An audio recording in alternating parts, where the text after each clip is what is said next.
Der Typ da, das bin ich. Und ich bin am Set von Mein Lotterleben 2. Die Verfilmung von der gleichnamigen und sehr erfolgreichen Buchreihe. Diesmal wollten wir eine Schippe rauflegen und nicht den Schulalltag von Lotta erzählen, sondern wir wollten euch alle in einen Reisebus stecken und auf Klassenfahrt schicken. Im Film spiele ich einen der coolen Rocker. Die Rocker. Ich bin Benny. Ich bin Timo. Ich bin Maurice. Und ich bin Finn. Und wir sind Die Rocker!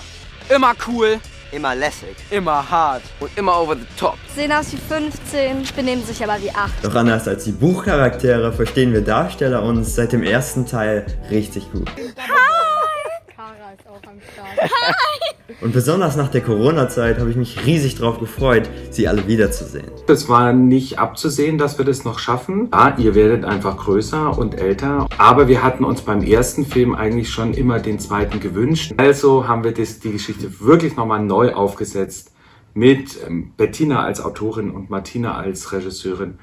Und dann wollen wir eben Remy einführen. Remy? Wieso nehmen wir ihn eigentlich nicht in unsere Bande auf? Remy passt ja mal gar nicht zu uns wilden Kaninchen. Die Chanel ist einfach als Figur so ein Knaller und macht es auch wieder jünger. Ich finde, Herr Petermann ist voll der schöne Name. Herr Petermann. Und ihr seid eben dabei, die Rocker und die Dilemma Girls. Hallo, ich spiele bei Lotterleben den Rocker Finn und ich bin halt mit den anderen Rockern sozusagen die böse Gang in der Klasse. Ja, mit mir. Mit dir. Wir sind böse. Wir sind richtig böse. Und cool. Und richtig cool. Also, dann ab nach Köln und dann ab zum Dreh.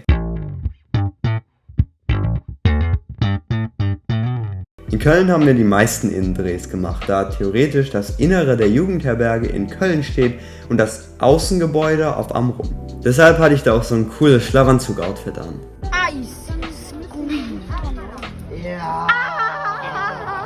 Und wir haben rosa Masken bekommen. Muss das in rosa sein? Ja, definitiv. Leider war die Drehzeit in Köln aber schnell wieder vorbei. Doch 6 Tage später begann der Amrum-Dreh. Wieso eigentlich Amrum, nicht so Karibik-mäßig?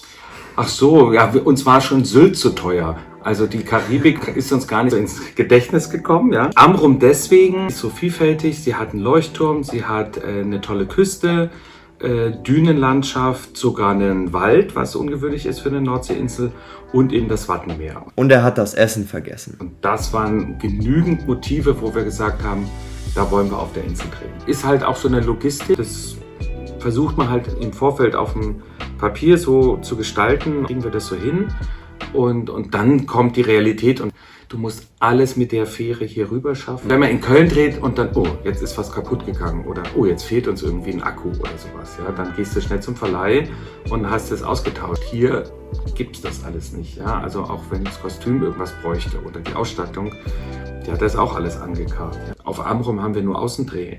Also da war jetzt gar keine Möglichkeit, sich über das Wetter zu beschweren oder zu sagen, wir warten auf die Sonne.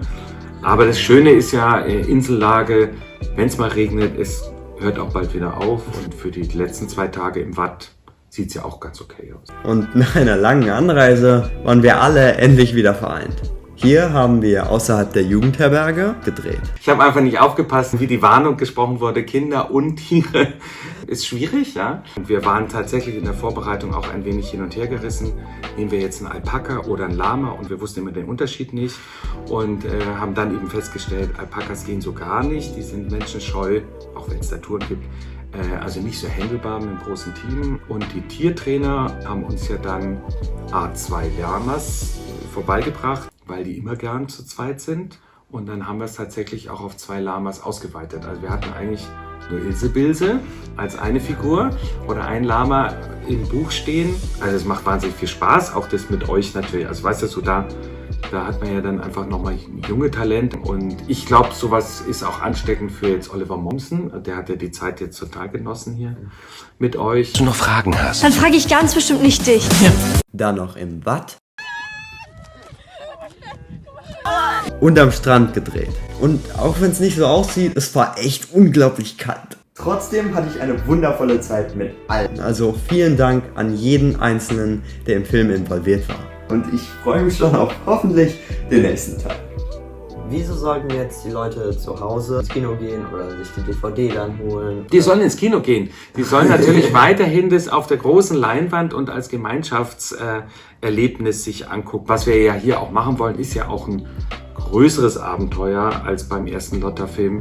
Und wir sind halt auch auf der Insel und wir machen wahnsinnig tolle Drohnenaufnahmen, also die einfach auf die große Leinwand gehören. Und nachdem wir ja das Ende nicht verraten haben, ist jetzt ja hoffentlich eine große Vorfreude, was das wohl für eine Geschichte sein wird. Ich glaube, dass der cool wird, weil insgesamt Klassenfahrt oft die Filme sehr, sehr gut sind. Und ich glaube, der könnte vielen Kindern gefallen.